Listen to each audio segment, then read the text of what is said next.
Hello friends, ZQuixotix here to bring you the top 5 best hard supports in Dota 2 right now, in my opinion of course, because you can't really definitively prove this stuff, but I do think 5 heroes are above the others when it comes to the hard support role, with a couple other bonuses that are pretty much just as good if you wanted to swap them around.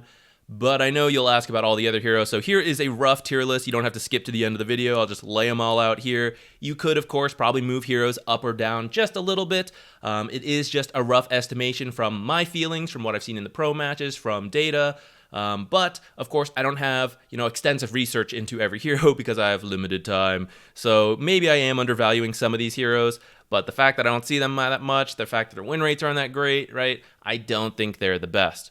Right now, I think the strongest hard supports have two things in common. One, a strong laning state. This has been the trend for a while now due to various changes, which we won't get into right now, but I think there's just more to do in the laning stage, and you want strong support. And the bonus for this current patch is that many of the popular carries, like Lina, Slark, Ursa, Drow, Sniper, right? All of them are fairly strong laners who have the potential to go aggressive and get kills. But if they are put in a bad matchup, if they just have a rough time, they enter this weird period where they're just kind of weak and they need to spend a lot of time recovering. And that could be okay, it happens, right? But in a pub game, that's not really what we want. We want the most control, we want the best start possible. So when you combine a strong support with a strong carry, you kind of help your carries have a good beginning, get some kills, and that frees you up to move on to the second part, which is early active gameplay. Lots of grouping up with your friends, your family, right, in Dota. Let's go do stuff together while the carry farms probably. This part is not so common in pub Dota, right, where the laning stage might go for quite a while. It's sometimes hard to get your teammates out of the jungle. So that's why I want to emphasize the first part, the strong laners. I think that's easier, gives us more control. If you can move into the early active gameplay, depending on your rank, I do think that's good to consider. That is what you'll see at the highest levels, but, I recognize that Pro Dota is not the same as Pub Dota, and I want that to reflect a little bit in this list, so let's get into it. Number 5 on our list, that's right, nobody expected it. It's Mirana. So Mirana's right click is really solid. You're just constantly poking people in the laning stage. You buy cheap items for that. So every time you're launching these auto attacks, you're doing like 7 extra damage, and you're just going to whittle people down. Combined with Star Storm, which became easier to use and get that double hit in, you just bring a lot of damage into the laning stage. Uh-oh, I've accidentally shoved out my lane. Not as much of a problem anymore. I won't repeat myself too much on this, but I actually talked about this in a different video. You can watch it there. At level 2, she picks up Leap, which is just free mobility. She can play really aggressive and then escape, or she can hide in the trees and then suddenly jump out and surprise the enemy to pick up a very favorable trade or get a kill. So lots of free mobility and damage with those two abilities. And then if you have an aggressive lane partner, once you pick up Arrow, that could be an easy kill combo, one stun into the other. But if that doesn't work out, that's okay, because eventually you go gank around with Arrow. As you hit your ultimate, you'll use that as well, and it's a really easy setup, so long as anyone else in the other lanes has a single stun or slow or root, something like that, to make your Arrow easier to hit. You kind of just go wherever. Hey, why don't you stun? Great, now here's my Arrow. Bada bing, bada boom, I leap in, I Star Storm, woo, we got a kill, right? So that is her strong laning stage into her aggressive early game. She has very flexible itemization, so whatever her team needs, she kind of just starts with arcane boots typically to provide mana for herself and her teammates to stay active, and then whatever the team needs, she buys. The downsides of Mirana is that the pub scene is usually kind of slow. It lags behind the pro scene, so you pick Mirana 5 and someone gets a little tilted. Or they're like okay with it, but they don't really know how to play with a Mirana 5. No one picks setup stuns or slows and roots, and it becomes really hard to hit the arrow, right? And suddenly it feels like I'm not offering as much. So that is a bit of the downside, is that pubs don't know fully how to incorporate the Mirana 5, and that means you probably aren't going to get the full potential out of the support Mirana that you see in the high-level pro games. But an extra benefit then that we have that the pro scene doesn't have is that our games tend to go very long. There tends to be like a lot of extra farm that cores are not, perfectly getting. So you as a Mirana 5 player might find a bit more farm than usual. And I'm not saying you should do this every game, but Mirana is being played as an offlaner right now who scaled really well with some core items, and you can take some power back into your hands as a support player. So if you want that option, it's there. Number 4 on this list is Silencer. So like Mirana, he can do a lot of right click. Really no matter what build he's going to do that, but you could potentially start Glaives of Wisdom at level 1, especially against a lot of the popular melee offlaners. You don't draw any creep aggro, so you just sit there and you just keep hitting them in the face and you just whittle them down. You can also go Q and E and kind of skip Glaives of Wisdom, and actually even if you pick up Glaives of Wisdom, you still go into Q and E typically, and those just do a lot of damage in the early game. They have been nerfed, and yet they still do lots of damage. It makes it difficult for the enemy to fight into you because they want to use spells, and yet if they use spells, they're going to be punished by your spells for using their own. So that makes it difficult for them to fight, and if they do, it tends to go into your favor, which when you then combo that with those aggressive carries that are very popular right now, they pick up kills, you're picking up intelligence for every time it's happening, and you start scaling up.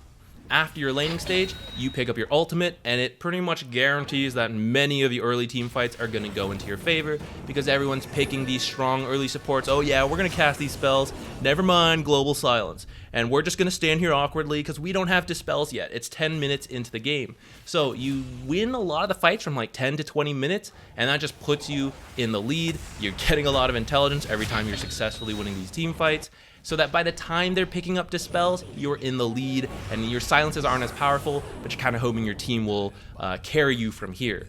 But as you go into the mid to late game and BKBs come out, guess what? Your ult actually pierces those. So they're kind of expecting to be able to cast spells now safely, and now you just have to be a bit more patient. The cores pop BKB, oh, I'm still going to be able to jump around. No, here's the ultimate. Third on our list is going to be the best initiator we're talking about, and that is Clockwerk. Your laning stage is fairly robust. Battery Assault happens to be one of the best level 1 trading spells if you can isolate the target, and so it's a little tricky to use, but it does mean that the pull camps tend to be your domain. If any support tries to fight you in there, you're going to beat them out. So you can use those kind of freely as you want. You're not necessarily trying to do that though, because with power cogs at level 2, you're actually a big threat in the laning stage. If you trap enemy heroes and then pop that battery assault, they're having trouble casting spells and auto-attacking because you keep interrupting them, and all the while your carry, that aggressive carry we keep going back to, right? They're just freely whacking away, picking up the kill, picking up a ton of harass if not. And then you're just gonna rinse and repeat. You're gonna be like, okay, my spells aren't cooldown, I'm gonna go walk into the jungle, and then I'm gonna surprise you once they're back up. I'm gonna like weave my way through the trees, ta-da, trap you again, let's get the kill this time. So from there, with your strong laning stage, you get to start roaming around as you're gonna have to try to like sneak up behind people until you hit level 6, but that's when ganking becomes a lot easier. You just have to find a clear path, ult in, walk a little forward if you want, power cog them back. You actually have some options there, so it just depends on what you're doing with that gank, but you don't need to build a 4-staff, you don't need to build a blink dagger, right? You're not sitting in a lane trying to get that gold. No, as soon as you hit 6, you are free to go, start trying to gank whatever lane you want. Beyond that, you also have high ground vision with your power cogs and your rocket flare, which you can then also use to scout throughout the map. So you provide a lot of utility, a lot of initiation, and a good laning stage. I can't ask for much more from a support. Number 2 on our list is going to be Rubick. So the Grand Magus has usually been a position 4, but like I said, with the way the laning stage has changed, he is finding himself a lot of success in the position 5 role, where again, he's a very annoying right clicker. His base stats are really solid, so you're just gonna like constantly harass people. You're gonna use Fade Bolt for some great trades, and Telekinesis in the past was not that great because it does no damage. I mean, it still does no damage, but with the trend of more aggressive carries, that's okay. Let's pick up the guy and pull him into our Slark and Ursa. If you feel like you're splitting a lot of XP, that's also okay. That's kind of a trend lately where you're picking up a lot more levels, and that used to be more of a problem in the past, same with pushing out the lane. Like I said, not so much right now, and in fact, Rubick actually really likes that because he wants a fast level 6 so that he can move into that early active play, right? You're a level 6 hero, but hey, I've got 3 points in Fade Bolt, and then I steal a spell that has 3 or 4 points in it. That's as if I was like a level 10 hero suddenly in terms of spell casting. So you can then go and use these spells to help out your team. And finally, the best hard support right now, it's Treant Protector. There is absolutely no bias in my choice here. Treant is actually, in my opinion, the greatest hard support right now. His base damage is the highest in the game. That means any deny you want, any last hit you want, you just punch. You got to get the timing down, but no one can really beat you without having to cast a spell, and they're using mana, I'm hitting for free, right? That's not really, it's a no-brainer. That's good for us to be able to force that out.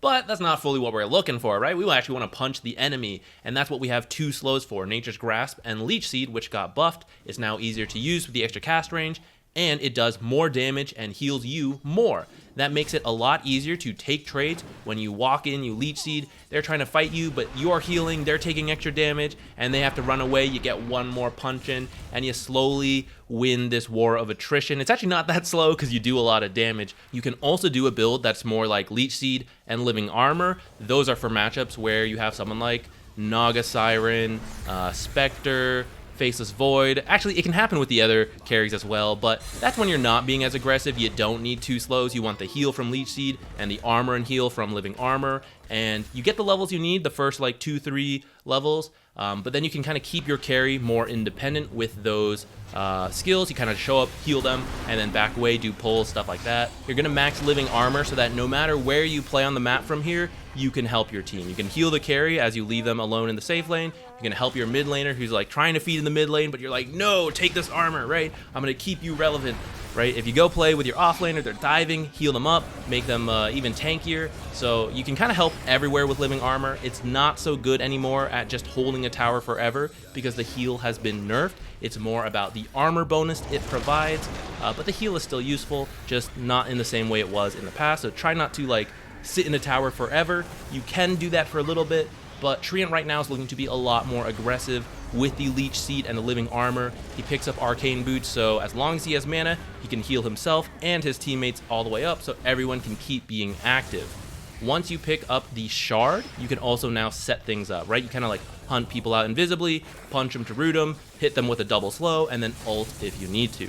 Speaking of that ult, at level 6, it's pretty strong. Again, most games don't have dispels that can deal with your ultimate quite yet. So in the beginning of the game, it's just a strong ultimate that's going to root everyone. It's going to damage. It disarms them. It's unique in that way. It's just like Crystal Maiden's Frostbite, the only 2 routes to disarm. Into the mid game, as dispels come out, becomes not so good. But as you go further, as BKB start coming out, your ult is unique that it actually pierces spell immunity as a root, and they'll need a Nether Dispel on top of BKB, otherwise they're sitting there disarmed, not able to hit anyone, even if they're a ranged hero. So you become more of a counter initiator as the game goes on. You kind of wait for the enemy to commit these big spells, and then you hit them with this really powerful ultimate. You set up your team. I highly recommend you think of Treant Protector as a backline hero. I know he's a melee hero, he's deceptively high health, but his armor is really bad. So if you're up front in the fights, you're going to die pretty quickly. What you want, and the way you excel in team fights, is by constantly casting Leech Seed, Living Armor, providing those slows, using your Shard to punch. It's only got a 10-second cooldown, right? Root people. You want to kind of like cycle through those. So you only want to be as close as you need to get all these heals out and these armors out, and that's how you like slowly win a team fight. It's not always like this instant win. Sometimes just like this fight goes for a while, but we keep healing up, they keep taking damage, and now we're able to close out the fight. So try not to just like run in, initiate, and die. You know, if you like that, you're a Clockwerk player. Itemization-wise, Treant is also very flexible. The most popular build is the one I mentioned, Arcane Boots into Shard, into whatever else. But you don't need to get the Shard. You don't need to get any of those items if you don't need to. Blink is very common if you need to initiate. Even though I said he's a better counter initiator, you can initiate if your team needs it. Force Staff is totally fine. Mech, Reeves, Pipe's a little weird, Wraith Pact, right? You can get them if your team needs them, right? If it's the best thing your team wants, then like, okay, I can do it. So these are my top 5, but you might be wondering why these 5 and not like some of these other honorable mentions. Well, in the right drafts and the right circumstances, I do think many of these heroes are also really strong, and if you want to play any of them, I think it's totally fine.